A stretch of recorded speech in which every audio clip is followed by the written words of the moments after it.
আফদালুস সিয়ামি বাদা রমাদান শাহরুল্লাহিল মুহাররম ওয়া আফদালুস সালাতি বাদাল ফরিদাতি সালাতুল লাইল। আল্লাহর হাবিব বলেন, রমজানের পরে সবচেয়ে গুরুত্বপূর্ণ ফজিলতপূর্ণ রোজা হলো আল্লাহ পাকের মাস মুহররমুল হারামের 10 তারিখ। বন্ধুরা আমার, আশুরার রোজা, মুহররমের রোজা সবচাইতে বেশি মর্যাদাপূর্ণ রমজানের রোজার পরে। আর ফরজ নামাজের পরে আল্লাহর কাছে সবচাইতে বড় দামি নামাজ হলো বন্ধুরা আমার রাত্রের নামাজ। আল্লাহু আকবার বলেন। আল্লাহর কোরআনে আল্লাহ পাক নিজেই বলেন, ওয়ামিনাল লাইলি ফাতাহাজ্জাদ বিহি নাফিলাতাল লাকা আসা আইয়াবআসাকা রাব্বুকা মাকামান মাহমুদা। ওয়ামিনাল লাইলি ফাতাহাজ্জাদ বিহি, রাত্রের কিছু অংশ তুমি তাহাজ্জুদ পড়ো। বন্ধুরা আমার, খুব ভালো করে বোঝার জন্য চেষ্টা করবেন আল্লাহর পয়গম্বর যে কথা বলেছেন। তবে একটা কথা মনে রাখতে হবে, পয়গম্বর আশুরার রোজার ব্যাপারে আরো কিছু কথা বলে গেছেন। নবীজি বলেন, শোনো, সুমু আশুরা ওয়া খালিফু ফীহিল ইয়াহুদ সুমু ক্বাবলাহু ইয়াওমান আও বাদাহু ইয়াওমা। তোমরা আশুরার রোজার এত ফজিলত, এ কারণে তোমরা অবশ্যই আশুরার রোজা রাখবে। তবে আমি রাসূল তোমাদেরকে বলছি, তোমরা রোজা রাখতে গিয়েও ইহুদিদের সঙ্গে মিল রাখতে পারবা না। তোমরা তাদের সাথে অমিল করার জন্য একদিন আগে অথবা একদিন পরে মিলায়া 2 দিন রোজা রাখবা। একদিন আগে মানে 9 তারিখ 10 তারিখ, একদিন পরে মানে 10 তারিখ আর 11 তারিখ। এই যে কোনো একদিন মিলায়া 10 তারিখের রোজা রাখলে 1 বছরের বন্ধুরা আমার গুনাহগুলো আল্লাহ পাক রব্বুল আলামিন ক্ষমা করে দিবেন। তবে বন্ধুরা আমার, আর একটা কথা এখানে আমাদেরকে বুঝতে হবে, 9 তারিখ আর 10 তারিখ, 10 তারিখ আর 11 তারিখ যে কোনো একটার সঙ্গে মিলাইলেই হবে। তবে উত্তম কোনটা?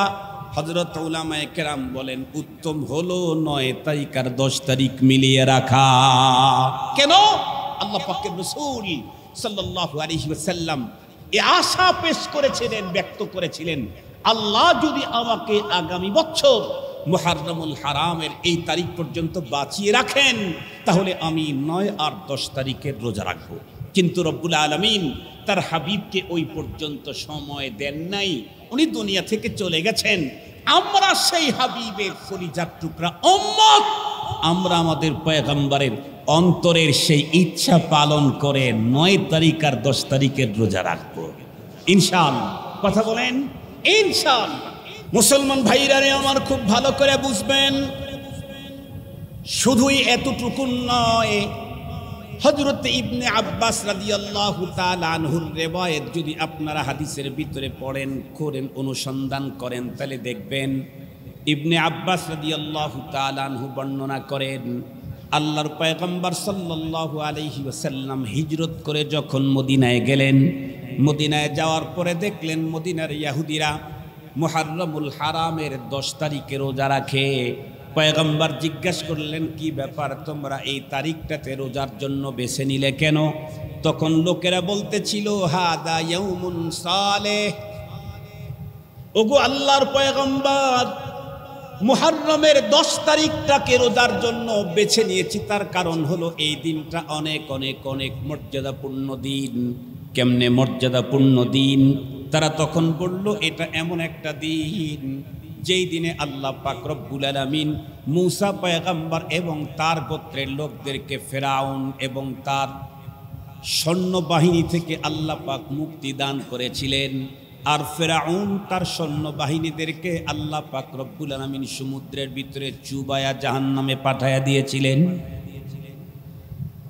এই দিনে আল্লাহ পাক রব্বুল আলামিন মূসা পয়গম্বর এবং তার সঙ্গে মুমিনদেরকে হেফাজত করেছিলেন, সাথে সাথে ফেরাউন এবং তার অনুসারীদেরকে চুবায়া চুবায়া জাহান্নামে পাঠিয়ে দিয়েছিলেন। এই দিন হলো সেই দিন।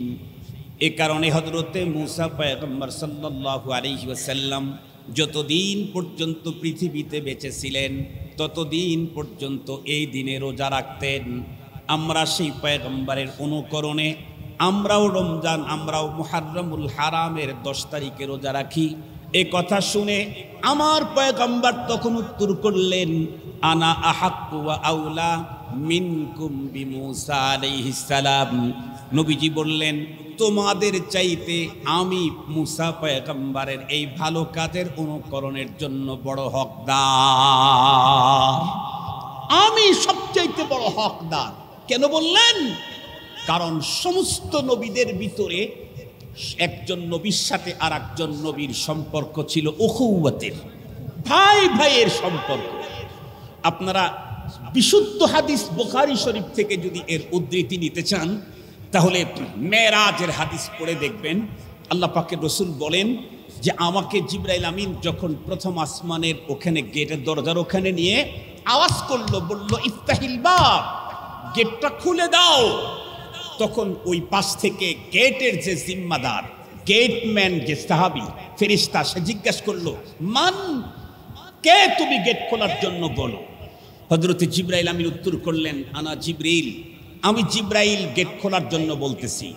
ওই পাশ থেকে তখন জিজ্ঞাসা করলেন, মাম্মাক, আপনি তো জিবরাইল, কিন্তু আপনার সাথে দেখা যাচ্ছে উনি কে? সুবহানাল্লাহ বলবেন কি? অথচ একটা আসমানের গভীরত্ব কতটুকুন তা জানেন? এই জমিন থেকে প্রথম আসমানের দূরত্ব 500 বছরের রাস্তা, একটা আসমানের গভীরত্ব হলো আরো 500 বছরের রাস্তা। 500 বছরের রাস্তা গভীরত্ব। এই পার থেকে জিবরাইল আমিন আওয়াজ করলে ওই পার থেকে গেটম্যান ফেরেশতা বললেন, মান, কে? উনি উত্তর করলেন, জিবরাইল, আমি জিবরাইল। ওই পার থেকে জিজ্ঞাসা করলেন, মাম্মা, আপনার সাথে উনি কে? তাহলে বোঝা গেল যে আমরা তো এতদিনে আমাদের বাড়ি আর ফ্যাক্টরিকে সেফটি করার জন্য এতদিনে আমরা সিসি লাগাইছি, আর আল্লাহ আসমান জমিন যখন বানাইছেন তখন তামাম দুনিয়ায় সিসি ক্যামেরা লাগাইয়াই রাখছে। সুবহানাল্লাহ কি আসতে বলবেন? আর একটু জোরে বলেন। উন্নত দেশের ভিতরে এমন কোন জায়গা নাই, রাস্তা নাই, ঘাট নাই যেখানে সিসি ক্যামেরা নাই। এটা যদি উন্নত দেশের অবস্থা হয়, এই সব দেশের রাষ্ট্রনায়কদেরকে যে আল্লাহ নাপাক পানি দিয়ে তৈরি করে এত ক্ষমতা, এত ব্রেন, এত বুদ্ধি দিলেন, সেই রক্ত কোন বললেই মানুষ হয়ে যায়, আসমান হয়ে যায়, জমিন হয়ে যায়। তার সিসি ক্যামেরা বানাইতে আলাদা বাজেটের দরকার ছিল। আর একটু জোরে বলেন না কেন? কোন বললেই তো সব হয়, ওনার তো সিসি ক্যামেরা তৈরির জন্য আলাদা বাজেটের প্রয়োজন ছিল না, আগেই লাগায় রাখছে। জিবরাইল আমিন তখন উত্তর করলেন, আমার সাথে মুহাম্মাদুর রাসূলুল্লাহ সাল্লাল্লাহু আলাইহি ওয়াসাল্লাম। ওই পাশ থেকে ফেরেশতা বলে, ঠিক আছে। জিজ্ঞাসা করা হলো, তখন ওই পাশ থেকে জিজ্ঞাসা করা হলো, কি আপনার সাথে নবীজি আসছেন? ঠিক আছে, নবীজি কি নিজের পক্ষ থেকে এসেছেন নাকি নবীজিকে আমন্ত্রণ জানানো হয়েছে? কোনটা? আল্লাহু আকবার বলেন। গেটম্যান কত মজবুত। মুহাম্মাদুর রাসূলুল্লাহ সাল্লাল্লাহু আলাইহি ওয়াসাল্লামের কথা শুনেও জিজ্ঞাসা করে, উনি কি নিজের পক্ষ থেকে এসেছেন নাকি ওনাকে আমন্ত্রণ করা হয়েছে আরশের মালিকের পক্ষ থেকে? জিবরাইল আমিন উত্তর করলেন, জি, আমি নিতে আসি নাই, আমাকে আনার জন্য পাঠানো হয়েছে। গেট খুলে দিলেন। নবীজি বলেন, প্রথম আসমানে গিয়ে আমার সাথে আমার ভাই অমুক নবীর সাথে দেখা হলো। দ্বিতীয় আসমানে আমার ভাই অমুক নবীর সাথে দেখা হলো। শুধু 2 জন নবীর ব্যাপারে পয়গম্বর বলেছেন আমার বাবার সাথে দেখা হলো। একজন হযরতে আদম আলাইহিস সালাম, আর একজন হযরতে ইব্রাহিম আলাইহিস সালাম। সেই দিক থেকে এক নবী আর এক নবীর সাথে সম্পর্ক কিসের? ভ্রাতৃত্বের সম্পর্ক, ভাই ভাই। খুব ভালো করে বুঝবেন কথাগুলি। বিশ্বনবী সাল্লাল্লাহু আলাইহি ওয়াসাল্লাম মুহররমুল হারামের 10 তারিখের বন্ধুরা আমার রোজা রাখা শুরু করে দিলেন। নবীজি রোজা রাখলেন। ভালো করে বুঝবেন কথাগুলি। আশুরা, এটা হলো আশারা আরবি শব্দ থেকে, আমাদের দেশের যত মানুষ হজ ব্রত পালন করতে যায় অথবা আরব কান্ট্রিতে যারা যায় দেখবেন তারা অন্য কোনো আরবি না শিখলে 2-3টা আরবি 40 দিনেই শিখে আসে। একটা হলো তরিক তরিক তরিক, ঠিক বললাম না? ঠিক বললাম। হাজিদের কমন, কিচ্ছু জানে না হাজি, মূর্খ, গন্ড মূর্খ। কিন্তু এখানে যাওয়ার পরে তরিক আরবিটা শিখে আসে। কেন? ওই পুলিশ আর সিকিউরিটি গার্ডটা যা আছে সব শুধু এটাই বলে তরিক তরিক হাজি, তরিক তরিক, ইয়া আল্লাহ তরিক হাজি, ইয়া আল্লাহ তরিক, এটাই বলে। আর কি, আপনি যে কোনো ফুটপাতের দোকানেও যদি যান গিয়া দেখবেন সেখানে কিছু মহিলারাও বসে থাকে ফুটপাতের দোকান নিয়ে, কিছু ছেলেরাও বসে থাকে। ওরা আমাদের দেশে যেমন শীতের সময় বলে 20 20 40 40 40, সৌদি আরবে কি বলে? আশারা আশারা আশারা, খামাস্তা আশা খামাস্তা আশা খামাস্তা আশা, খামসা খামসা খামসা। খামসা মানে খামসা খামসা না, আপনাকে বলে নাই যে খামসা। খামসা মানে হলো, খামসা দিতে গেলেও তো 5 আঙ্গুল লাগে। কি বলেন? বাংলা খামসা দিতে গেলেও কয় আঙ্গুল লাগে? 5 আঙ্গুল লাগে। আরবি খামসা মানে হলো 5। খামসুন মানে কি? 5। সেখান থেকে খামসা, খামাস্তা আশার, খামসাতা আশার, তার মানে 15। আর আশারা মানে 10। যে কোনো বাংলাতে 10, আরবিতে আশারা, দশম। এটাকে আরবিতে বলা হয় আশুরা, বাংলা হলো দশম। মুহররমুল হারামের 10তম তারিখটাকে আশুরা বলা হয়। এই আশুরার রোজা হযরতে মুসা আলাইহিস সালাম পালন করতেন। নবী আলাইহিস সালাম মদিনাতুল মুনাওয়ারায় হিজরত করে দেখলেন তারাও পালন করে। নবীজি জানতে চাইলে জানানো হলো। নবীজি বললেন আনা আহাক্কু ওয়া আউলা মিনকুম বিমুসা, তোমাদের চাইতে আমি মুসা পয়গম্বরের অনুকরণের বেশি হকদার। নবীজি রোজা রাখলেন। খুব ভালো করে কথাগুলি বুঝবেন। শুধু কি রোজাই রাখলেন না, বরং নবীজি কথা বললেন। নবীজিকে জিজ্ঞাসা করা হলো, একজন জিজ্ঞেস করছে, ওগো নবীজি, আশুরার রোজার কি পরিমাণে দাম হতে পারে? নবী রাসূলুল্লাহ উত্তর করলেন, ইন্নী আহতাসিবু আলাল্লাহ আইয়ুকাফিরাস সানাতাল্লাতী ক্বাবলা। আশুরার এই রোজা দিয়া 1 বছর পূর্বের সমস্ত কবিরা গুনাহ মাফ হয়ে যাবে। বিশ্ব নবীজি আরো কি বলেন? আল্লাহর পয়গম্বর বলেন, আফদালুস সিয়ামি বাদা রমাদান শাহরুল্লাহিল মুহাররম ওয়া আফদালুস সালাতি বাদাল ফরিদাতি সালাতুল লাইল। আল্লাহর হাবিব বলেন, রমজানের পরে সবচেয়ে গুরুত্বপূর্ণ ফজিলতপূর্ণ রোজা হলো আল্লাহ পাকের মাস মুহররমুল হারামের 10 তারিখ। বন্ধুরা আমার, আশুরার রোজা, মুহররমের রোজা সবচাইতে বেশি মর্যাদাপূর্ণ রমজানের রোজার পরে। আর ফরজ নামাজের পরে আল্লাহর কাছে সবচাইতে বড় দামি নামাজ হলো বন্ধুরা আমার রাত্রের নামাজ। আল্লাহু আকবার বলেন। আল্লাহর কোরআনে আল্লাহ পাক নিজেই বলেন, ওয়া মিনাল লাইলি ফাতাহাজ্জাদ বিহি নাফিলাতাল লাকা আসা আইয়াবআসাকা রাব্বুকা মাকামান মাহমুদা। ওয়া মিনাল লাইলি ফাতাহাজ্জাদ বিহি, রাত্রের কিছু অংশ তুমি তাহাজ্জুদ পড়ো। বন্ধুরা আমার, খুব ভালো করে বোঝার জন্য চেষ্টা করবেন আল্লাহর পয়গম্বর যে কথা বলেছেন। তবে একটা কথা মনে রাখতে হবে, পয়গম্বর আশুরার রোজার ব্যাপারে আরো কিছু কথা বলে গেছেন। নবীজি বলেন, শোনো, সুমু আশুরা ওয়া খালিফু ফিহিল ইয়াহুদ সুমু ক্বাবলাহু ইয়াওমান আও বাদাহু ইয়াওমা।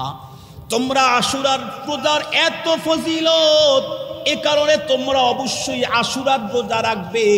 তবে আমি রাসূল তোমাদেরকে বলছি, তোমরা রোজা রাখতে গিয়েও ইহুদিদের সঙ্গে মিল রাখতে পারবা না। তোমরা তাদের সাথে অমিল করার জন্য একদিন আগে অথবা একদিন পরে মিলায়া 2 দিন রোজা রাখবা।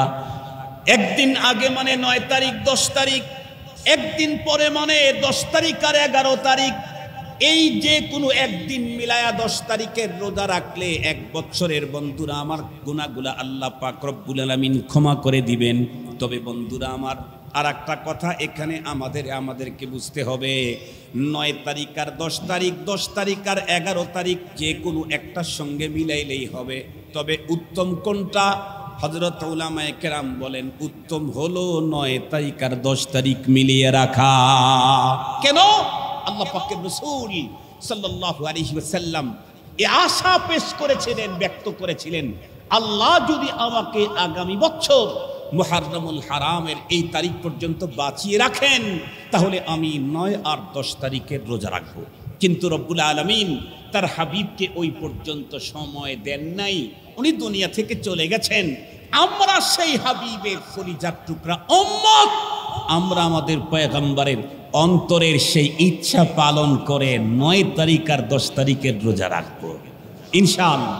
কথা বলেন ইনশাআল্লাহ।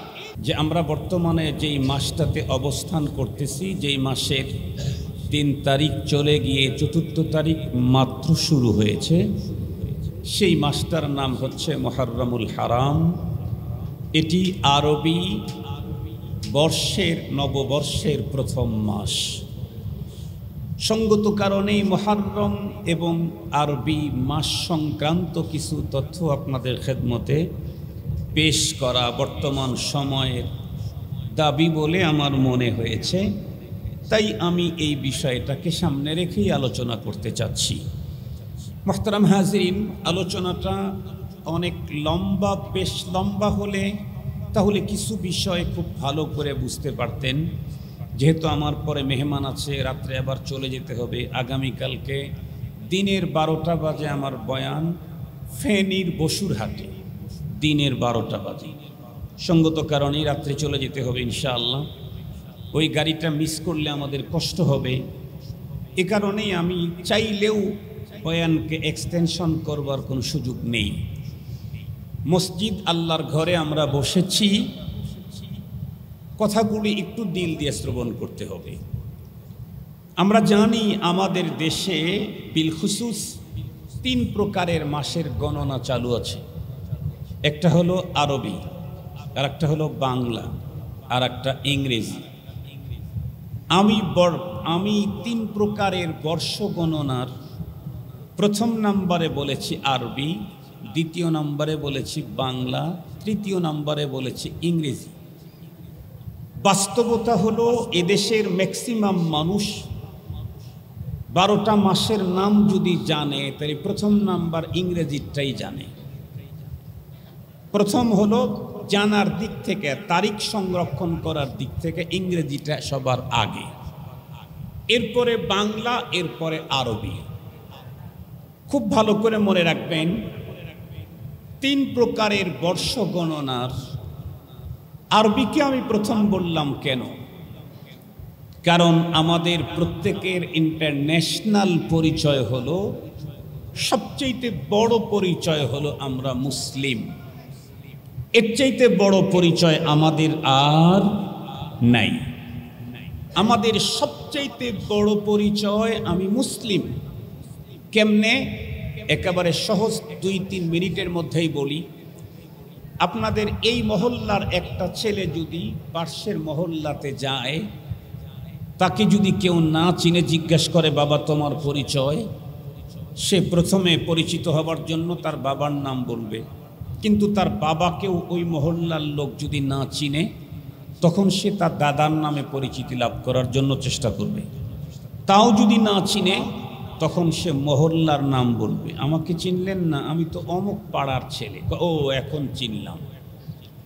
এই ছেলেটাই যদি এই রংপুর সিটি থেকে বের হয়ে পার্শ্বের কোনো থানাতে যায়, যেই থানার লোকেরা রংপুর সিটির প্রত্যেকটি মহল্লার নাম জানে না, তারা যদি জিজ্ঞাসা করে ভাই তোমার পরিচয়, তাহলে বাবার নাম দিয়ে পরিচিত হওয়া যাবে কি না? মহল্লার নাম দিয়ে না। তখন বলবে যে আমি রংপুর শহরে থাকি, সিটিতে থাকি। ও, চিনলাম। এই লোকগুলি যখন এক দেশ থেকে আরেক দেশে চলে গেল, সেই দেশের মানুষ তো রংপুর চেনে না, পীরগঞ্জ চেনে না, দিনাজপুর চেনে না, লালমনিরহাট চেনে না, নীলমনিরহাটও চেনে না, লাল সাগরও চেনে না, নীল সাগরও চেনে না। সেইখানে যদি কেউ জিজ্ঞেস করে ভাই আপনার পরিচয়, তখন কি বাবার নামে পরিচয় হবে, মহল্লার নামে, এলাকার নামে, কিসের নামে? দেশের নাম বলবে আমি বাংলাদেশি, ও বাঙালি এ কথা বলবে। আমার জিজ্ঞাসা হলো, এই মানুষগুলি যখন এই জগৎ ছেড়ে আর একটা জগতে চলে যাবে, এখন আছে জমিনের উপরে, সেদিন বেশি দূর নয় যেদিন 3টা সাদা কাপড়ে প্যাকেট করে জমিনের ভিতরে ঢুকায় দিবে। সেইখানে যাওয়ার পরেও তো পরিচয় জিজ্ঞাসা করা হবে, মান রব্বুকা ওয়া মা দীনুকা ওয়া মান হাদার রাজুলুল্লাযী বুইসা ফীকুম। সেখানেও পরিচয় জানতে চাবে, মান রব্ব, তোমার পরিচয় বলো। সেই জায়গায় যদি বলে আমারে চিনলেন না, আমি তো ফয়জুল্লাহর বলা, চিনবে। যদি বলে আমি রংপুর সিটির লোক, চিনবে। যদি বলে আমি বাংলাদেশি, চিনবে। কি বলতে হবে? সেই দিন পরিচয় হবে ঈমান আর ইসলাম দিয়ে। সে বলতে হবে আমারে চিনেন না, রব্বি আল্লাহ, আমার রব আল্লাহ, আমি আল্লাহর বান্দা, আমি মুমিন। তাহলে আমার সবচাইতে বড় পরিচয়, যেটা এ জগতেও চলে পরজগতেও চলে, সেই পরিচয় হলো আমি মুমিন, আমি মুসলিম। মুহতারাম হাজিরিন, খুব কথা ভালো করে বুঝতে হবে। এই যে আমার সবচাইতে বড় পরিচয় আমি মুসলিম, এই মুসলমানদের ইসলামের বুনিয়াদ 5টা। রাসূল করিম সাল্লাল্লাহু আলাইহি ওয়াসাল্লাম ইরশাদ করেছেন, সহিহ হাদিস, বুনিয়াল ইসলামু আলা খামসিন। ইসলামের স্তম্ভ কয়টা? 5টা। 5টা ইসলামের স্তম্ভের ভিতরে 2টার সম্পর্কই হলো আরবি মাসের সাথে। তার মধ্যে একটা হচ্ছে রোজা। বলুন তো দেখি, রোজা আরবি মাসে শুরু হয় না বাংলা মাসে? ইংরেজিতে? ইংরেজিতে না। রাসূলুল্লাহ সাল্লাল্লাহু আলাইহি ওয়াসাল্লাম কি বলেছেন? সুমু লিরুইয়াতিহি ওয়াফতিরু লিরুইয়াতি। তোমরা আরবি মাসের চাঁদ দেখে রোজা রাখো আর চাঁদ দেখে রোজা ছাড়ো। আরো একটা গুরুত্বপূর্ণ ইসলামের রুকুন, সেটা হলো হজ্জে বাইতুল্লাহ, বাইতুল্লাহর হজ। বলুন তো দেখি, বাইতুল্লাহর হজের সম্পর্ক ইংরেজি মাসের সাথে? ফেব্রুয়ারির 3 তারিখ, জানুয়ারির 10 তারিখ, ফাল্গুনের 12 তারিখ, কোন মাসের সাথে? আরবি মাস জিলহজ। মনে রাখবেন, হজ কোনো ব্যক্তি পালন করতে চাইলে তার জন্য 2টা জিনিস নির্ধারিত, জায়গাও নির্ধারিত, মাসও নির্ধারিত। শুধু নির্ধারিত মাস হলেই যত্রতত্র হজ করা যায় না। যত্রতত্র নির্ধারিত মাসে রোজা রাখা যায়। রমজান মাস আসলেই পৃথিবীর যেখানেই থাকুক সেখানেই সিয়াম পালন করার সুযোগ আছে, কিন্তু জিলহজ মাস ঢুকলেই পৃথিবীর যেখানেই থাকুক সেখানেই হজ করবার কোনো সুযোগ নেই। তার মানে হজের জন্য 2টা জিনিস নির্ধারিত, সময়ও নির্ধারিত, জায়গাও নির্ধারিত। আরো সহজ করে আপনাদেরকে আধা মিনিটে বলি, 5 দিন 5টা জায়গাতে 9টা কাজ সম্পাদন করার নাম হলো হজ। বলেন কয় দিনে, কয় জায়গায়? 5 জায়গায়। 5 দিনে 5 জায়গায় কয়টা কাজ? 9 কাজ কমপ্লিট করার নাম হলো হজ। সেই 5টা দিন ইংরেজি মাসে, বাংলা মাসে, আরবি মাস। কোন মাস? সে মাসের নাম জিলহজ মাস। খুব ভালো করে বুঝবেন। তাহলে মুসলমানদের ইসলামের সম্পর্কই হলো আরবি মাসের সাথে। সঙ্গত কারণেই প্রত্যেক মুসলিমকে আরবি মাসের গণনা জানা, সংরক্ষণ করা তারিখ, এটা তাদের ঈমানি দায়িত্ব, ধর্মীয় দায়িত্ব। এটা নফল আর ঐচ্ছিক আর মুস্তাহাব নয়। আরো যদি গভীরভাবে একটু ঢোকেন তাহলে দেখবেন আমাদের দেশে অনেক কোম্পানি অনেক সময় অনেক ছাড় দেয়।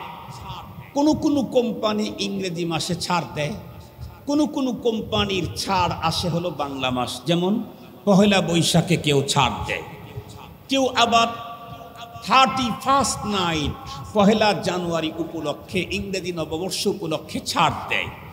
কেউ আবার অমুক জাতীয় দিবস উপলক্ষে, বিজয় দিবস, স্বাধীনতা দিবস, আরো কত দিবস আছে, সেগুলি উপলক্ষে ছাড় দেয়।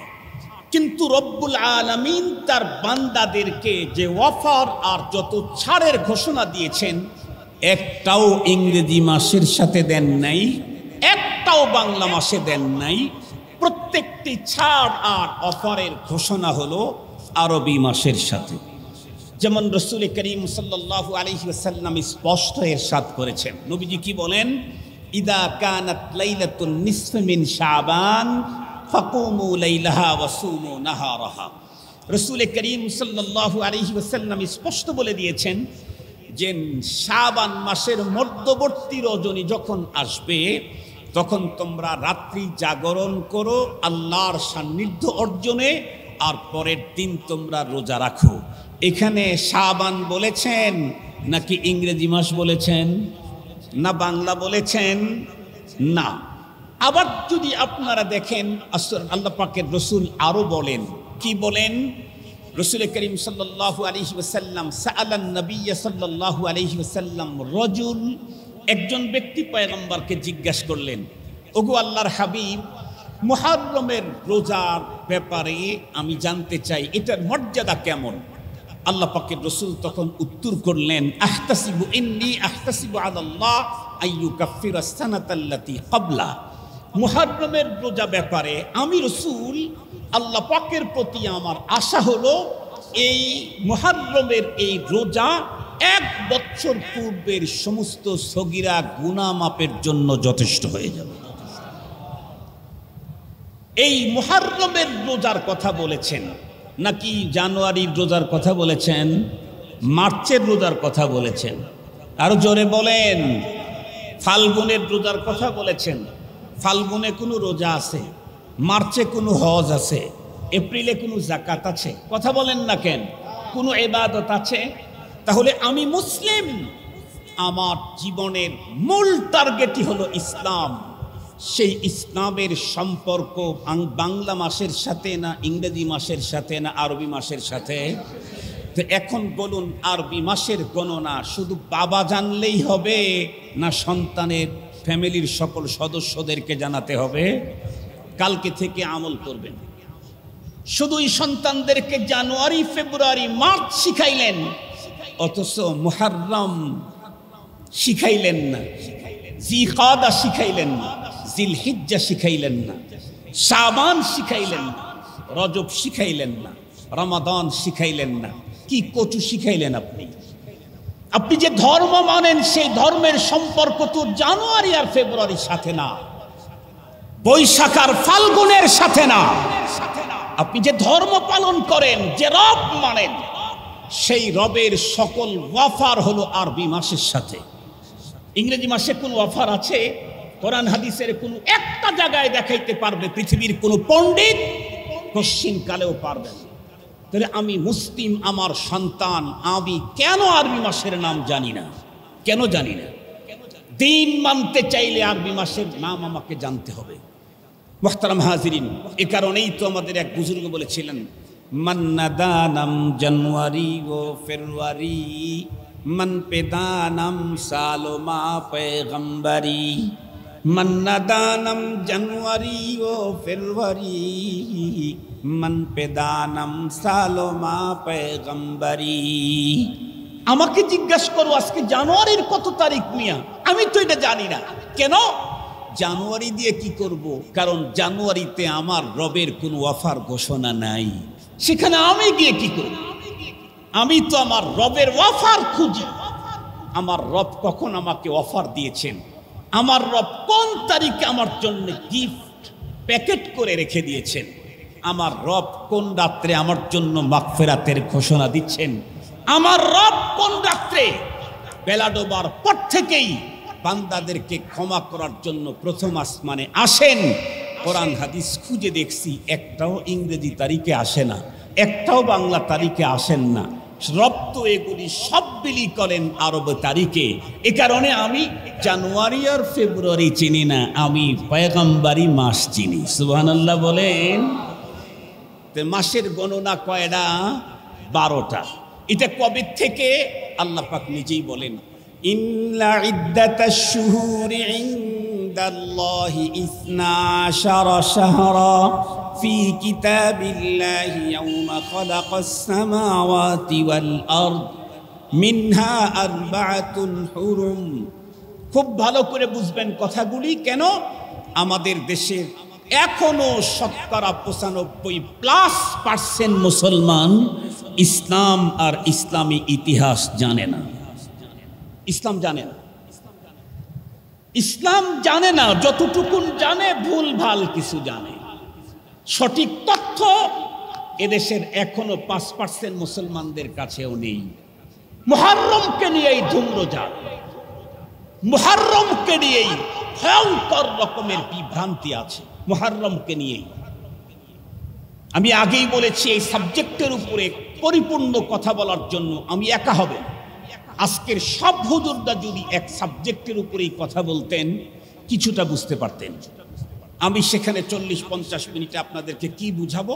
আল্লাহ তাআলা মৌলিক যে কথাগুলি আমাকে আপনাদের খেদমতে উপস্থাপন করবার তৌফিক দান করেন, এতটুকুন পেশ করি।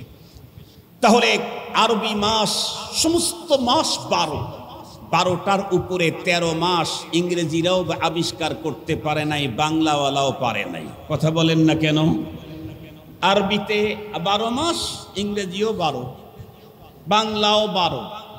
তো ইংরেজরা কত কিছু মিসাইল আবিষ্কার করলো, 1000 কিলোমিটার দূর থেকে নিরীহ মানুষকে হত্যা করার অস্ত্র তৈরি করলো। কিন্তু আল্লাহর দেওয়া 12 মাসের মধ্যে একটু ক্যাপাসিটি করে আর 1.5 মাসও বাড়াইতে পারল না। কথা বলেন না কেন? পারছে কি? সবার কাছে মাসের গণনা কত? 12 মাস। যে 12টা হবে এই সিদ্ধান্ত আল্লাহ কবে নিয়েছেন? আল্লাহ নিজেই বলেন, ইয়াউমা খালাকাস সামাওয়াতি ওয়াল আরদ, যেদিন আসমান আর জমিনকে তৈরি করেছেন সেই দিন আল্লাহ পাকের সিদ্ধান্ত হলো বছরে মাসের গণনা হবে 12। এই কথাটা মাথার মধ্যে একটু ভালো করে সিফটিকিন দিয়ে আটকায় রাখেন, সিফটিকিন দিয়ে আটকায় রাখেন, যাতে সামনে গিয়ে আবার ছুঁড়ে না যায়। আদম পয়গম্বর তখন তৈরি হন নাই, তখন আল্লাহ পাকের সিদ্ধান্ত মাস কয়টা হবে বছরে? 12টা। মিনহা আরবাআতুন হুরুম। রব্বুল আলামিন বলেন, মাস আমি 12টা দিলাম, কিন্তু সেই 12 মাসকে সমপরিমাণে মর্যাদা দেব না। আমি মর্যাদায় উত্তীর্ণ করে বিশেষ মর্যাদায় অধিষ্ঠিত করলাম, প্রতিষ্ঠিত করলাম 4টা মাসকে। এই মাসগুলাকে আশহুরে হুরুম বলে। সর্বাধিক মর্যাদাপূর্ণ মাস, সর্বাধিক মর্যাদাপূর্ণ মাস 4টা। তার ভিতরে একটা হলো মুহররম, একটা হলো জিলকাদা, আর একটা হলো জিলহিজ্জা, আর একটা কি? রজব। কথা বলেন না কেন? আর একটা কি? রজব। এই 4 মাস হলো আশহুরে হুরুম, সবচেয়ে দামি মাস। এই 4 মাসের মধ্যে আবার সবচেয়ে বেশি দামি হযরত উলামায়ে কেরাম বলেন সেটা মুহররম মাস। কেন? কারণ মুহররম মাসকে মুহররমের নামকরণ করা হয়েছে। এই ইসলামের আগে এই মাসটার নাম ছিল সফরে আউয়াল। সফরে আউয়াল এই মাসের নাম ছিল। মুহররমের পরের মাস নাম কি? সফর। সফর আল মুদাফফর, এটা হলো মুহররমের আরবি দ্বিতীয় মাসের নাম। মুহররম, সফর, তারপরে রবিউল আউয়াল, তারপরে রবিউস সানি, তারপরে জুমাদাল উলা, তারপরে জুমাদাল উখরা, তারপরে রজব আল মুরাজ্জব, তারপরে শাবান আল মুআদ্দাম, তারপরে রমাদান আল মুবারক, তারপরে কথা বলেন না কেন শাওয়াল আল মুকাররম, তারপরে জিলকাদা, এরপরে জিলহিজ্জা, এরপরে মুহররমুল হারাম। ইসলাম আসিবার আগে মুহররম তথা আরবি বর্ষের প্রথম মাসটাকে সফরে আউয়াল বলা হতো। পরবর্তীতে ইসলাম আসার পরে এই মাসটাকে সর্বোচ্চ মর্যাদা দিয়ে এই মাসের নাম করা হয়েছে মুহররমুল হারাম। মুহতারাম হাজিরিন, একটু ভালো করে বুঝবেন কথাগুলি। 4টাই মর্যাদায় সবচেয়ে বেশি। এই 4 মাসে ইসলামের আগেও, জাহিলি যুগেও মানুষ এই 4 মাসে হত্যা, খুন খারাপি এগুলি করত না। কেন? এই মাসগুলি অধিক মর্যাদাপূর্ণ। সঙ্গত কারণে এই মাসে কখনোই এই কাজগুলি গর্হিত কাজ করা যাবে না। আল্লাহর কোরআনে আল্লাহ তাআলা বলেন, ফালা তাজলিমু ফিহিন্না আনফুসাকুম। সুতরাং তোমরা এই মাসগুলিতে তোমরা তোমাদের অস্তিত্বের উপরে জুলুম করতে যেও না। আল্লাহর হুকুম লঙ্ঘন করা এটা নিজের অস্তিত্বের উপরেই জুলুম করা। কথা বলেন না কেন? আল্লাহর হুকুম লঙ্ঘন করা এটা মূলত কার উপরে জুলুম করা? নিজের উপরেই জুলুম করা। বিশ্বাস যদি না হয়, বিশ্বাস না হওয়ার তো সুযোগ বাংলাদেশে এখন নাই, কারণ বাংলাদেশ তো এখন 5ই আগস্টের পরে দ্বিতীয় স্বাধীনতার পরের বাংলাদেশ। এই তো মাত্র কিছুদিন আগেই দেখলাম বিগত সময়ের প্রভাবশালী কি জানি কমিশন, এন্তেকাল কমিশন পরে নাম হয়েছিল, তাই না? একটা ঘটনাকে নিয়ে ওই কমিশনের নাম এসেছিল এন্তেকাল কমিশন। সেই এন্তেকাল কমিশনের প্রভাবশালী একজনকে ধরে কিছু ছেলে পেলে অস্বাভাবিক বেইজ্জতি করলো, এমনকি একজন জুতা তার গালে মারল। আমরা এটার পক্ষে বিপক্ষে কিছু বলতেছি না, এটা কাজটা ভালো করছে না মন্দ করছে এই ব্যাপারে একদম চুপ, একদম চুপ। ভালো বলতেছি না, মন্দ বলতেছি না। এখান থেকে শুধুই একটা হিকমত, একটা তথ্য আমি নিতে চাচ্ছি, একটা সবক নিতে চাই। সেটি হলো কি, উনি কিন্তু নিশ্চুপ, একদম নিথুর, একদম চুপচাপ, কোনো আওয়াজ নাই। দেখেছেন তো মনে হয় আপনারা অনেকে ভিডিওটা, চুপচাপ দাঁড়িয়ে আছেন। কেন জানি না কেন, তবে দূরের থেকে যেটা আন্দাজ করতেছি সেটা হলো, 1 নাম্বার, এই মুহূর্তে যদি আমি এই জুতার বাড়ির প্রতিরোধ করতে যাই তাহলে আমার জীবন বিপন্ন হওয়ার সম্ভাবনা আছে। এ কারণে জুতার বাড়ি লাগে লাগুক, তবে জীবনটা বেঁচে থাকুক। মুহতারাম হাজরিন, আমি জিজ্ঞেস করতে চাই, তাদের এই যে কঠিন দুরবস্থা, কঠিন অসম্মানী, এর জন্য মূল দায়ী কে? কথা বলেন না কেন? কথা বলেন না কেন? নিজেরাই দায়ী। আমার গলায় জুতার মালার জন্য আমি দায়ী, আমি অসম্মানী হওয়ার জন্য আমি দায়ী। আল্লাহ পাক রব্বুল আলামিন রাস্তা তৈরি করে দিয়েছেন, রবের বাতানো তরিকায় পথ চলো। কেউ যদি জুলুম করে তোমার উপরে জুতার মালা একজন পরায়, দূর থেকে তোমাকে সম্মানের মালা 1,00,000 জন পরাবার জন্য অপেক্ষা করতে থাকে। যেমন বিগত সময়ে অনেক উলামায়ে কেরামকে জুলুম করে, অবিচার করে, অহেতুক মিথ্যা বলে জেলখানায় ঢুকিয়েছিল। তার মধ্যে আজকের মাহফিলের যিনি প্রধান আকর্ষণ, মাওলানা খালেদ সাইফুল্লাহ আইয়ুবী, উনি নাকি ককটেল মেরেছিল। ওই লোকটাকে যখন হাসপাতালে নিয়ে যেত তখনও ডান্ডা বেরি থাকতো। অথচ এই লোকটাকে যদি ছাইরা দিয়ে এখনো যদি বলেন হুজুর ওয়াজ করলে তো 20-30 হাজার পাবেন, 1 কিলো রাস্তার আধা কিলো মাত্র আপনি দৌড় দিবেন, দৌড়টা হইতে হবে 30 কিলোমিটার বেগে, আপনাকে দেওয়া হবে 30 লাখ। উনি দেখবেন ওই 30 লাখের আশায় যদি দৌড় দিয়া উনি মাত্র 2 কিলো যায়, উনিও এন্তেকাল কমিশন হয়ে যাবে। এই লোকটা এমনি ছেড়ে দিয়া, ধাক্কা দিয়া মারতে লাগলেও সে দৌড়ায় যাওয়ার মতো তার ক্ষমতা নাই, তার পায়ে সমস্যা। সেই লোকটাকে ডান্ডা বেরি পড়াইছে যারা, তারা নিজেদের উপরে জুলুম করেছে, যার কারণে রান্না করা ভাত খাওয়ার সুযোগও তাদের হয় নাই। শুধুই যে ব্যাপার তাদের সাথে হবে তা নয়, আমরাও যদি তাদের পথ অবলম্বন করি তাহলে আমাদের জন্য একই হাসর। কথা বলেন না কেন? আমাদের জন্যও সেদিকে যেতে চাই না। আল্লাহ পাকের কোরআনে আল্লাহ তাআলা কি বললেন? যেদিন আসমান আর জমিন তৈরি করেছি সেই দিন আমি 12 মাসের মধ্যে 4টাকে সর্বাধিক মর্যাদাপূর্ণ মাস আল্লাহ পাকের সিদ্ধান্ত।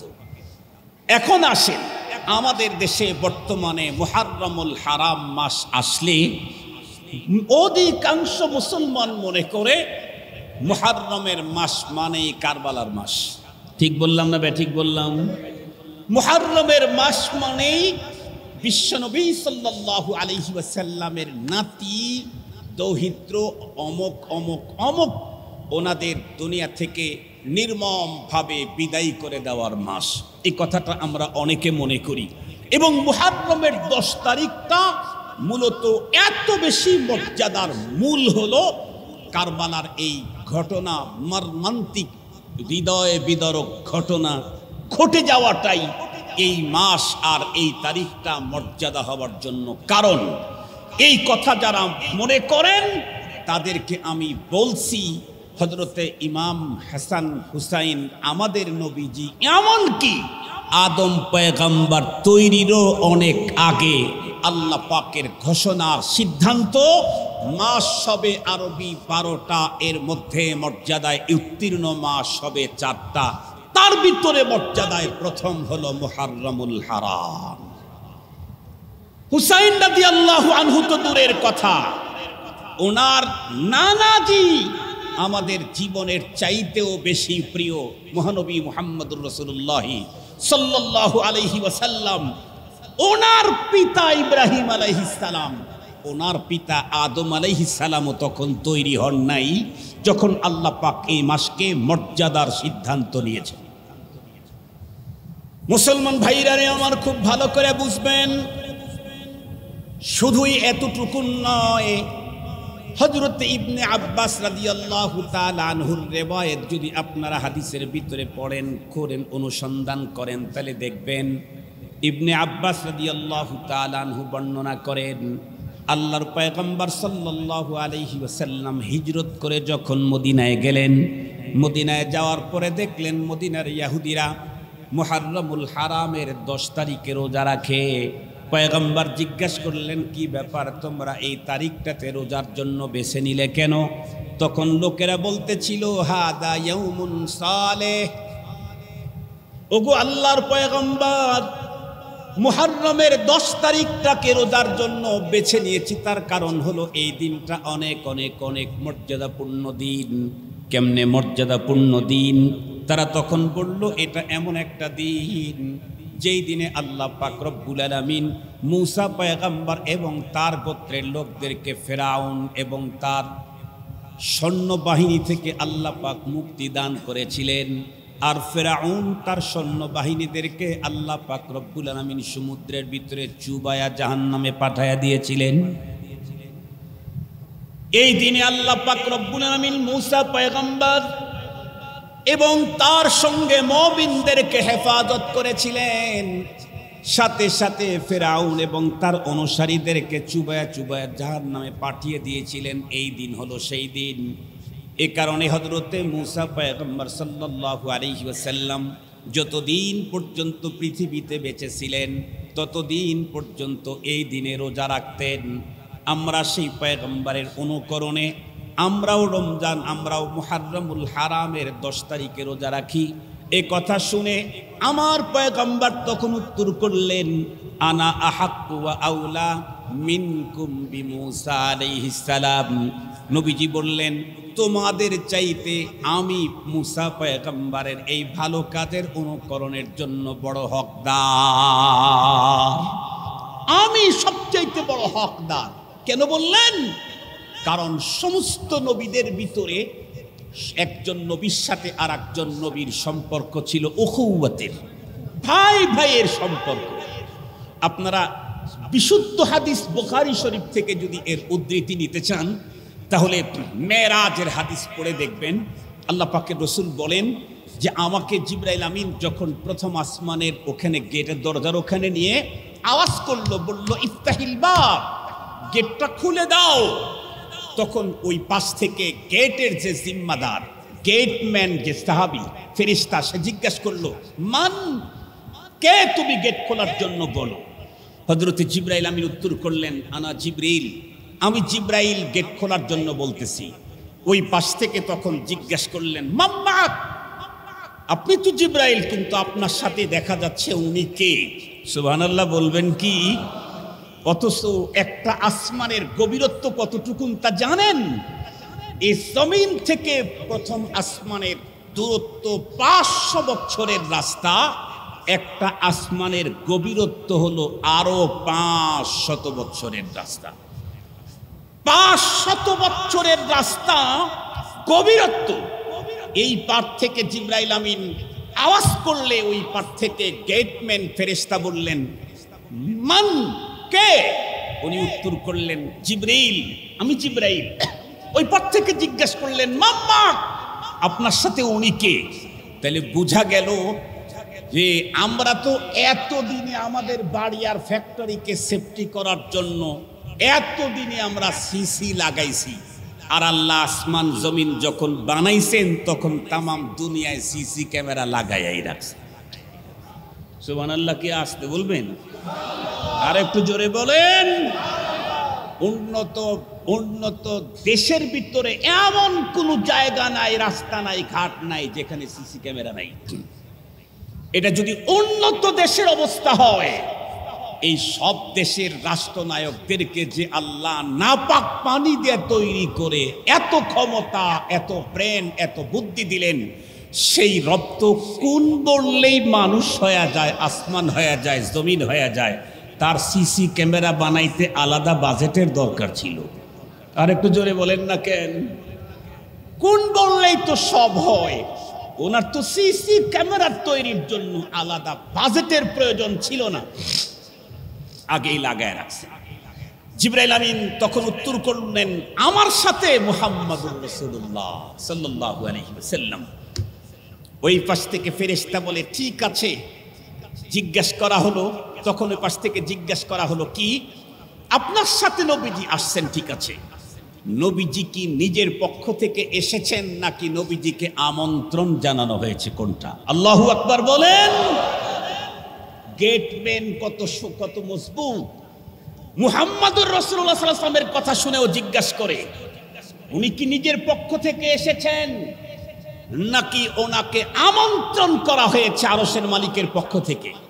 জিবরাইল আমিন উত্তর করলেন, জি, আমি নিতে আসি নাই, আমাকে আনার জন্য পাঠানো হয়েছে।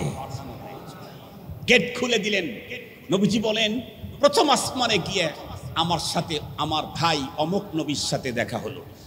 দ্বিতীয় আসমানে আমার ভাই অমুক নবীর সাথে দেখা হলো। শুধু দুইজন নবীর ব্যাপারে পয়গম্বর বলেছেন আমার বাবার সাথে দেখা হলো। একজন হযরতে আদম আলাইহিস সালাম আর একজন হযরতে ইব্রাহিম আলাইহিস সালাম।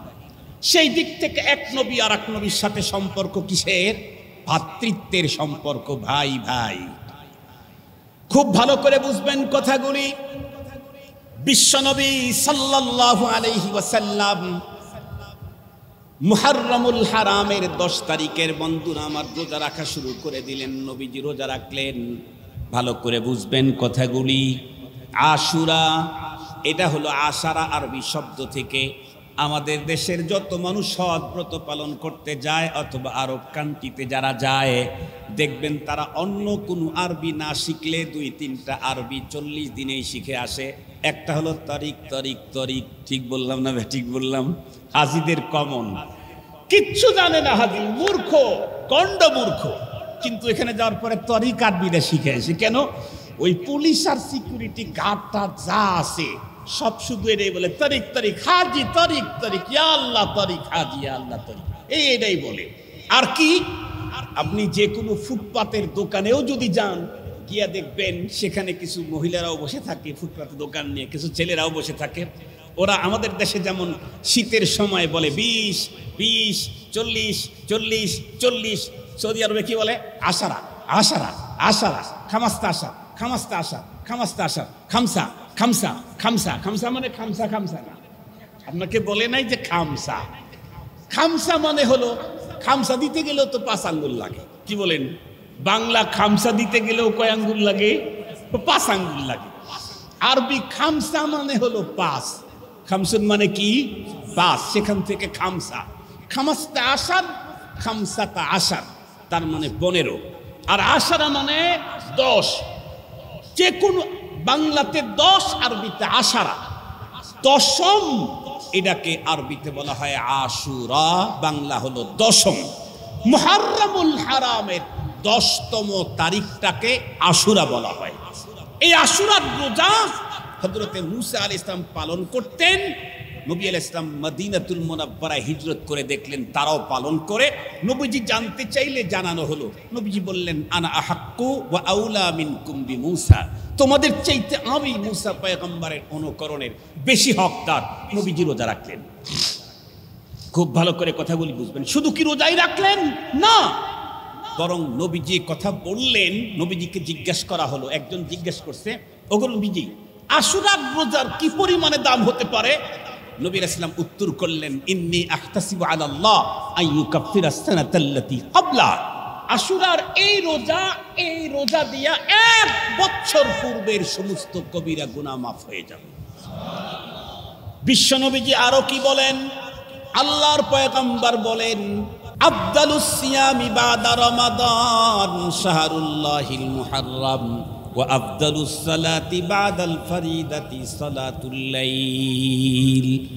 আল্লাহর হাবিব বলেন, রমজানের পরে সবচেয়ে গুরুত্বপূর্ণ ফজিলতপূর্ণ রোজা হলো আল্লাহ পাকের মাস মুহররমুল হারামের 10 তারিখ। বন্ধুরা আমার, আশুরার রোজা, মুহররমের রোজা সবচাইতে বেশি মর্যাদাপূর্ণ রমজানের রোজার পরে। আর ফরজ নামাজের পরে আল্লাহর কাছে সবচাইতে বড় দামি নামাজ হলো বন্ধুরা আমার রাত্রের নামাজ। আল্লাহু আকবার বলেন। আল্লাহর কোরআনে আল্লাহ পাক নিজেই বলেন, ওয়ামিনাল লাইলি ফাতাহাজ্জাদ বিহি নাফিলাতাল লাকা আসা আইয়াবআসাকা রাব্বুকা মাকামান মাহমুদা। ওয়ামিনাল লাইলি ফাতাহাজ্জাদ বিহি, রাত্রের কিছু অংশ তুমি তাহাজ্জুদ পড়ো। বন্ধুরা আমার, খুব ভালো করে বোঝার জন্য চেষ্টা করবেন আল্লাহর পয়গম্বর যে কথা বলেছেন। তবে একটা কথা মনে রাখতে হবে, পয়গম্বর আশুরার রোজার ব্যাপারে আরো কিছু কথা বলে গেছেন। নবীজি বলেন, শোনো, সুমু আশুরা ওয়া খালিফু ফীহিল ইয়াহুদ সুমু ক্বাবলাহু ইয়াওমান আও বাদাহু ইয়াওমা। তোমরা আশুরার রোজার এত ফজিলত, এ কারণে তোমরা অবশ্যই আশুরার রোজা রাখবে। তবে আমি রাসূল তোমাদেরকে বলছি, তোমরা রোজা রাখতে গিয়েও ইহুদিদের সঙ্গে মিল রাখতে পারবা না। তোমরা তাদের সাথে অমিল করার জন্য একদিন আগে অথবা একদিন পরে মিলায়া 2 দিন রোজা রাখবা। একদিন আগে মানে 9 তারিখ 10 তারিখ, একদিন পরে মানে 10 তারিখ আর 11 তারিখ। এই যে কোনো একদিন মিলায়া 10 তারিখের রোজা রাখলে 1 বছরের বন্ধুরা আমার গুনাহগুলা আল্লাহ পাক রব্বুল আলামিন ক্ষমা করে দিবেন। তবে বন্ধুরা আমার, আর একটা কথা এখানে আমাদেরকে বুঝতে হবে, 9 তারিখ আর 10 তারিখ, 10 তারিখ আর 11 তারিখ যে কোনো একটার সঙ্গে মিলাইলেই হবে। তবে উত্তম কোনটা? হযরত উলামায়ে কেরাম বলেন, উত্তম হলো 9 তারিখ আর 10 তারিখ মিলিয়ে রাখা। কেন? আল্লাহ পাকের রাসূল সাল্লাল্লাহু আলাইহি ওয়াসাল্লাম এই আশা পেশ করেছিলেন, ব্যক্ত করেছিলেন, আল্লাহ যদি আমাকে আগামী বছর মুহররমুল হারামের এই তারিখ পর্যন্ত বাঁচিয়ে রাখেন, তাহলে আমি 9 আর 10 তারিখের রোজা রাখব। কিন্তু রব্বুল আলামিন তার হাবিবকে ওই পর্যন্ত সময় দেন নাই, উনি দুনিয়া থেকে চলে গেছেন। আমরা সেই হাবিবের কলিজার টুকরা উম্মত, আমরা আমাদের পয়গম্বরের অন্তরের সেই ইচ্ছা পালন করে 9 তারিখ আর 10 তারিখের রোজা রাখবো ইনশাআল্লাহ। কথা বলেন ইনশাআল্লাহ। আমার বাবা, আপনার বাবা কোনো কিছু খাওয়ার ইচ্ছা করে যখন মারা যায়, প্রতি বছরই বিশেষ করে বাবার সে কথা মনে পড়লেই সেই জিনিসটা খরিদ করে আমরা কোনো দিনদার, কোনো আল্লাহওয়ালা, কোনো নামাজি মানুষকে খাওয়ায় দেই, বাবার মনের সেই তামান্নাকে পূরণ করবার জন্য। আমার বাবার চাইতেও আমার পয়গম্বরের মর্যাদা অনেক উপরে। আল্লাহ পাকের কোরআনে আল্লাহ পাক স্পষ্ট বলেন, কুল ইন কানা আবাউকুম ওয়া আবনাউকুম ওয়া ইখওয়ানুকুম ওয়া আজওয়াজুকুম ওয়া আশীরাতুকুম ওয়া আমওয়ালুন ইকতারাফতুমুহা ওয়া তিজারাতুন তাখশাউনা কাসাদাহা ওয়া মাসাকিনু তারদাউনাহা আহাব্বা ইলাইকুম মিনাল্লাহ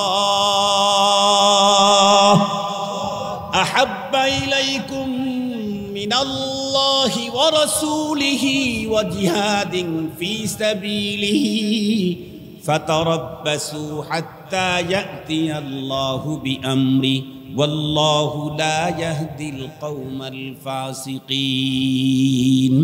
আল্লাহ পাক প্রথমে 8 বস্তুর কথা উল্লেখ করে পরে 3 বস্তুর কথা উল্লেখ করে আল্লাহ পাক বললেন, এই 8 বস্তুর চাইতে তোমাদের অন্তরে পরের উল্লেখিত 3 বস্তুর মায়া যদি তোমাদের অন্তরে বেশি না হয়, তাহলে তোমরা আযাবের জন্য অপেক্ষা করতে থাকো। তার 8 বস্তুর ভিতরে একটা হলো ইনকানা আবাউকুম আও আবনাউকুম, তোমাদের পিতামাতা, তোমাদের সন্তান, তোমাদের ভাই বোন, তোমাদের রিলেটিভ, তোমাদের সম্পদ, এরকম করে বলেছেন। যেই 3টার মায়া বাড়তে হবে তার ভিতরে 1 নাম্বার হলো আল্লাহ, 2 নাম্বার হলো রাসূলুল্লাহ, 3 নাম্বার হলো জিহাদ ফি সাবিলিল্লাহ। 3 নাম্বার জিহাদ ফি সাবিলিল্লাহ।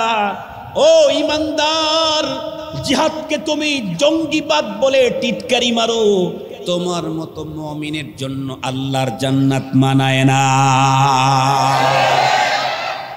জিহাদকে জঙ্গিবাদ বলে টিটকারি মারো, তোমার মতো মুমিনের জন্য আল্লাহ জান্নাত তৈরি করেন নাই। আল্লাহ কোরআনে স্পষ্ট বলে দিয়েছেন, তোমার বাবার চাইতে, তোমার মার চাইতে, তোমার সন্তানের চাইতে, তোমার সম্পদের চাইতে, তোমার বসবাসের ঘরের চাইতে, তোমার ব্যবসা বিজনেসের চাইতে আল্লাহর রাস্তার জিহাদ তোমার কাছে বেশি প্রিয় হতে হবে। তা যদি না হয় তাহলে দাঁড়া। ছোটবেলায় মনে আছে না, স্কুলে না গিয়ে খেলতে যখন গেছি, বাবা এসে শুনেই দিছে ধাওয়া, আমিও দৌড়। খানিক যাওয়ার পরে পিছনের দিকে তাকায় দেখি যে আব্বার আমার দিকে আসতেছে না, আমরাও দাঁড়াইছি। বাবা লাঠি নিয়ে কি বলছে, দাঁড়া। তার মানে কি, কাছে পাইলেই বিস্কিট দিবেন। কথা বলেন না কেন? লজেন্স দিবেন। লজেন্স ছোটটা না বড়টা? কথা বলেন না কেন? পুরস্কার না পানিশমেন্ট? আরো জোরে বলেন। আল্লাহ বলেন, তোমার সম্পদের চাইতে জিহাদ ফি সাবিলিল্লাহর মায়া না বাড়লে দাঁড়া, দাঁড়া। সেদিকে যেতে চাই না তো, অনেক বড় কথা, মরনা এসে গেছেন। এই জন্য আমি আমার আলোচনাকে 10 মিনিটের মধ্যে শেষ করে দিই। নির্ধারিত তারিখ, সময়ও ইনশাআল্লাহ ঠিক আছে, নির্ধারিত টাইম হিসাবে আমার কিন্তু আছে আর 2 মিনিট। তাই আমি 2 মিনিটই বলি না, আস্তে আস্তে একটু সময় লাগবে।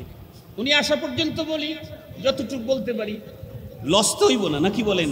কারণ আমি তোমার বাবার কথা বলতে আসি নাই, আমি তোমার নানার বাড়ির গল্প শোনাই নাই। এ পর্যন্ত গল্প শুনেছি আপনাদেরকে, আল্লাহ তাআলার কথা, কোরআনের কথা বলছি, ঝামেলা নেই ইনশাআল্লাহ।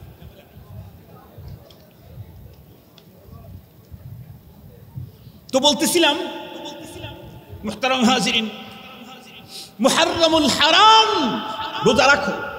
নবীজি বললেন, আমি যদি বেঁচে থাকি তাহলে 9-10 মিলায় রাখবো। নবীজি চলে গেলেন, আমরা উম্মতেরা নবীজির সে আশা পূরণ করবো তো ইনশাআল্লাহ, করবো তো ইনশাআল্লাহ। আল্লাহ আমাদেরকে তৌফিক দান করো। এই মাত্র এই 2টা রোজা আমাকে আল্লাহ দিবেন কি, 1 বছরের সমস্ত সগীরা গুনাহকে আল্লাহ তাআলা ক্ষমা করে দিবেন মাত্র 2টা রোজা দিয়ে। সুবহানাল্লাহ বলবেন কি একটু জোরে? আল্লাহ পাক আমাদেরকে এই সিয়ামের তৌফিক দান করুন। মুহতারাম হাজিরিন, এখন বলুন তো দেখি, নবীজি মদিনায় গিয়েই দেখলেন তখনকার মানুষ এই দিনটাকে মূল্যায়ন করে, এত মর্যাদা দেয়। পয়গম্বর নিজে প্রথম দিলেন না মুসা আলাইহিস সালাম আগে থেকেই দেওয়া শুরু করছেন? মুসা আলাইহিস সালাম কি নবীজির মুহাম্মদ রাসূলুল্লাহ সাল্লাল্লাহু আলাইহি ওয়াসাল্লামের আগে পূর্ববর্তী পয়গম্বর না তার পূর্বের পয়গম্বর? তার পূর্বের পয়গম্বর। নবীজির আগে ছিলেন ঈসা আলাইহিস সালাম, তারও আগে মুসা আলাইহিস সালাম। মুসা আলাইহিস সালাম ওই সময় থেকে পালন করেন এই দিনের মর্যাদা সেই সময় থেকেই। তবে এই দিনেই হযরত রাসূল করিম সাল্লাল্লাহু আলাইহি ওয়াসাল্লামের কলিজার টুকরা আহলে বায়াত, আহলে বাইত যারা, বাড়ির ফ্যামিলির সদস্য যারা, তাদের মর্মান্তিক এই দিনের ভয়ঙ্কর হাদেসা, দুর্ঘটনা, নিঃসন্দেহে তাদেরকে মর্যাদাকে আরো বাড়িয়ে দিয়েছে। কথা কি বুঝাইতে পারছি আপনাদেরকে? তবে আশুরাই কারবালা, কারবালাই আশুরা নয়, মনে থাকবে তো ইনশাআল্লাহ। আরো অনেক কথা আছে, সেগুলি দিকে আমরা যেতে চাই না। আমার কথা হলো, এই দিনে পুরা মুহররমুল হারাম মাসে আমার রসুল আমাকে কি করতে বলেছেন। আমার রসুল এই পুরা মাসের মধ্যে শুধুই 2 দিনে রোজা রাখার অর্ডার করেছেন।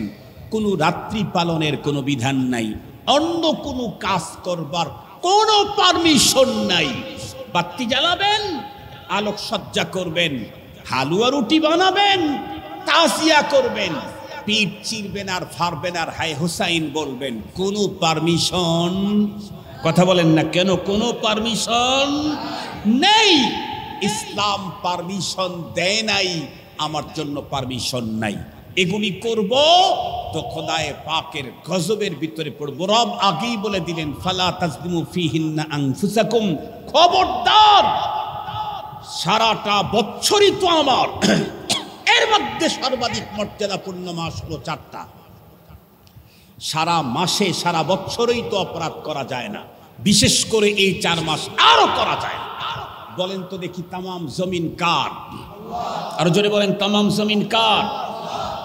জমিনের কোনো জায়গায় অপরাধ করা যায় না।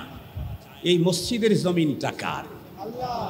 বাইরে যেই অপরাধ করতে পারবে, মসজিদে এসে কি সেই অপরাধ কেউ করতে পারবে? পুরা জমিন আল্লাহর হলেও মসজিদের জমিনের যেমন মর্যাদা অনেক বেশি, বাইরে একজন লোক জিনা করতে পারলেও মসজিদে করতে পারে না। বাইরে একজন লোক একজনের উপরে মানহানি করতে পারলেও মসজিদে তা করতে পারে না। মুহতারাম হাজরিন, অন্য মাসে কেউ আল্লাহর হুকুমকে লঙ্ঘন করলেও মুহররমুল হারামে করতে পারে না। কেন? এটা সর্বাধিক মর্যাদাপূর্ণ, অনেক বেশি মর্যাদা। আল্লাহ পাকের স্পেশাল বক্তব্য, ফালা তাজলিমু ফিহিন্না আনফুসাকুম, স্পেশাল বক্তব্য এই মাসগুলির ব্যাপারে। মুহতারাম হাজরিন, এজন্য খবরদার, আমরা আমাদের আবেগ প্রদর্শন করতে গিয়ে কখনোই শরীয়তের কোনো হুকুম আমি লঙ্ঘন করব না। এর দ্বারায় দুনিয়া এবং আখেরাতে লাঞ্ছনা, গঞ্জনা আর ব্যথা পেতে হবে কাকে? নিজেকেই, আমাকে। আল্লাহ পাক আমাদেরকে কথাগুলি বুঝবার, আমল করবার তৌফিক দান করুন। আর একটু জোরে বলবেন কে আমিন? 2টা কথা বলে শেষ করে দিচ্ছি আমার ভাই আসা পর্যন্ত। একটা বলার সুযোগ পেলে একটা বলবো, 2টা বলার সুযোগ পেলে 2টা বলবো।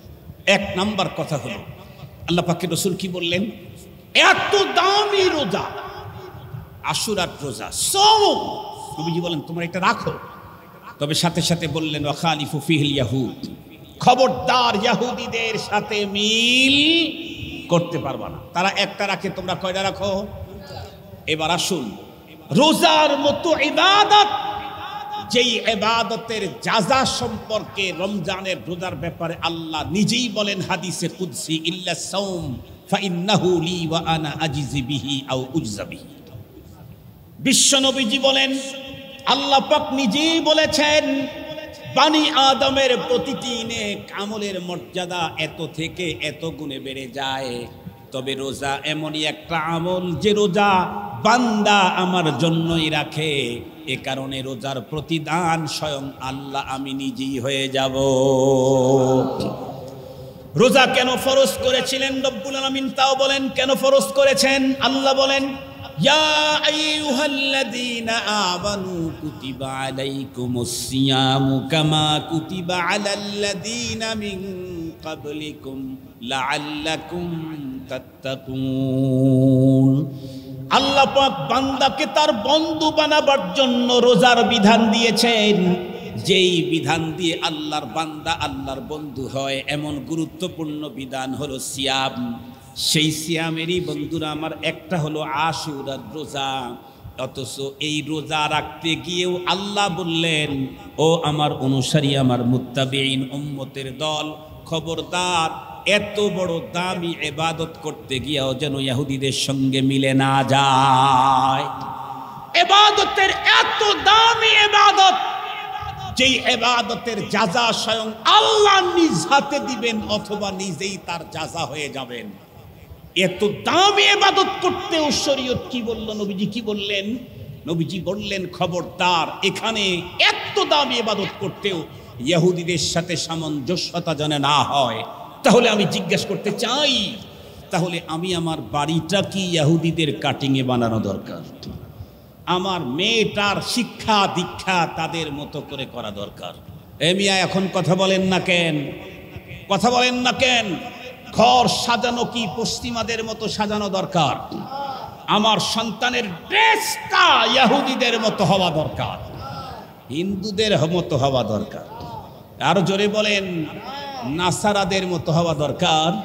জোরে বলেন, চুলের কাটিংটা কি নেইমারের মতো হওয়া দরকার, মেসির মতো হওয়া দরকার? মুহতারাম হাজিরিন, আমার পোশাকের ডিজাইন, আমার চুলের কাটিং, আমার বাসার ডিজাইন, আমার ঘরের সিস্টেম, আমার সন্তানের চলা বলা খাওয়া সবগুলি হতে হবে মুহাম্মাদুর রাসূলুল্লাহ সাল্লাল্লাহু আলাইহি ওয়াসাল্লামের মতো। ইবাদতের শ্রেষ্ঠ ইবাদত রোজা, সেখানেও ইহুদিদের সাথে মিল করবার কোনো পারমিশন নাই। সঙ্গত কারণে মুসলিম তার জীবন চলার কোনো ক্ষেত্রেই ইহুদ নাসারা আর হিন্দুদেরকে মডেল বানাবার কোনো পারমিশন। আরো একটু আস্তে বলেন, আরো একটু জোরে বলেন। বিগত সময় এদেশের মুসলমানদেরকে কাঁটাতারের ওই পারের হিন্দুদের সভ্যতার সাথে মিলিয়ে সাংস্কৃতিক গুলে খাওয়ারের ষড়যন্ত্র চলেছিল। এখন যদি ওই পারের যদি সাদা চামড়ার কারো সভ্যতা আমাদের ঘাড়ের উপরে চাপায়া দেওয়ার ষড়যন্ত্র করা হয়, তাহলে অতীতের ষড়যন্ত্রকারীদের যা হয়েছে, আগামী দিনের ষড়যন্ত্রকারীদের এর চাইতে ভয়ঙ্কর পরিণতি বরণ করতে হবে, এর চাইতেও ভয়ঙ্কর। মুহতারাম হাজিরিন, বার্তা একদমই স্পষ্ট। পৃথিবীতে বাঁচতে আসি নাই, কেউ বাঁচতে চাইলে সুযোগও নাই। পৃথিবীতে বাঁচতে আসি নাই, কেউ চিরস্থায়ী থাকতে চাইলে কোনো সুযোগ নাই। যেতে যেহেতু হবেই, যেতে যেহেতু হবেই। ছোট্টবেলায় খেলা করতে গিয়ে কি বলছি, এই মাইরা মরিস, মাইরা মরিস, মনে পড়ে না কি আপনাদের? মানে ওই যে খেলতে গেছি, ডুডু খেলতে গেছি, ওকে টাচ করলে ও মরা, এত দূরে গেছে যে ঘুরে আর ওই দম নিয়ে আসতে পারবে না। তখন কি বলে, এই আর একজনকে মাইরা তারপরে তুই মরিস। ছোটবেলার খেলাগুলোর কথাগুলো মনে আছে নাকি আপনাদের? মরতে যেহেতু হবেই, ইসলামের বিপক্ষে যদি কেউ অবস্থান নেয়, তাকে খাতির করে ঘরের ভিতরে লুলা হয়ে মরতে রাজি নাই।